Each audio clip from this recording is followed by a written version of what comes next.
জি ভাইজান, আমরা এখন আমাদেরকে পুলিশ তুলে নিয়ে গিয়ে প্রিজন ভ্যানে করে থানায় নিয়ে যাচ্ছে।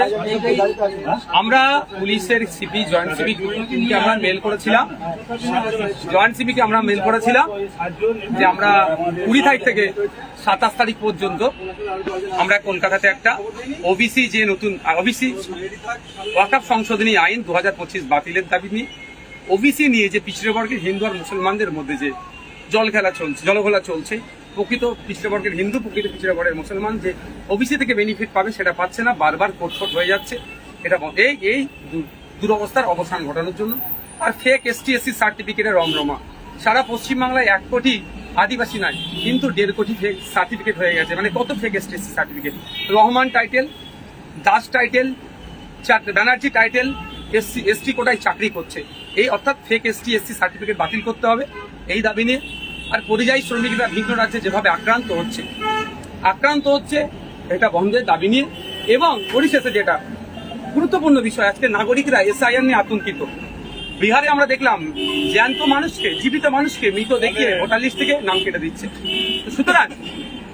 সুতরাং এই এসআইআর নিয়ে নাগরিক হয়রানি আতঙ্ক বন্ধের জন্য আজকে আমাদের কলকাতাতে মেট্রো চ্যানেলে আমাদের একটা ধর্ণা মঞ্চ ছিল 20 থেকে 27। আজকে যখন আমরা টিপু সুলতান থেকে বার হচ্ছিলাম, তিনি ডিসি 3 স্যার আরো সাহেবরা যিনি ছিলেন এসেছিলেন। আমরা বললাম তাদেরকে যে আপনারা যে যেখানটায় আমাদের জায়গা দেবেন মেট্রো, সেখানেই আমরা বসবো। তখন বলবো যে মেট্রোর জায়গায় আমরা বসতে পারবেন না। আমরা তাহলে ওয়াই চ্যালেন বা টিপু সুলতানের ওখানেই আমাদেরকে 7 দিনের দিয়ে দেন, আমরা এখানেই থাকবো। আপনার যে ব্যারিকেড লাগিয়ে দেবেন, ব্যারিকেডের বাইরে একটা মানুষই যাবে না। কিন্তু দুর্ভাগ্য আমাদেরকে সেটা অ্যালাউ করলো না। আমরা যখন এগিয়ে আসতে যাচ্ছিলাম, বিশাল পুলিশ বাহিনী আমাদের আটকাচ্ছিল। পুলিশের ড্রেস পরে যারা ছিল আমাদের সাথে কেউ একটা খারাপ আচরণ করেনি, কিন্তু সিভিলে যারা ছিল পুলিশের মধ্যে থেকে আমাদের প্রচুর কর্মীকে মারধর করেছে। আমাকে হলুদ শার্ট পরে, সম্ভবত হলুদ টি শার্ট পরেছিল, হাতে কি ছিল জানি না, এখানে একটা ঘুষি মেরেছে প্রচন্ড জোরে ঘুষি মেরেছে, প্রচন্ড জোরে ঘুষি মেরেছে। আমি এখনো ব্যথা পেয়েছি।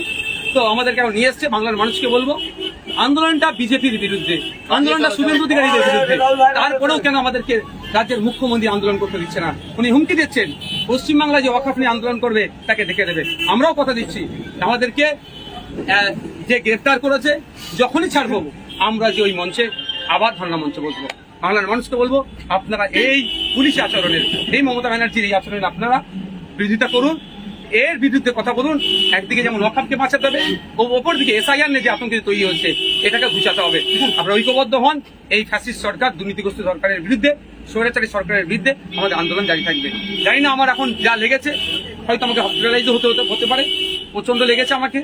তারপরে বলবো, যারা বাইরে আছেন কেউ আইন হাতে তুলে নেবেন না, শান্তিপূর্ণভাবে আপনারা থাকবেন, মাথা ঠান্ডা করে থাকবেন। এই লড়াই একদিনের লড়াই নয়, এই লড়াই দীর্ঘ লড়াই হবে।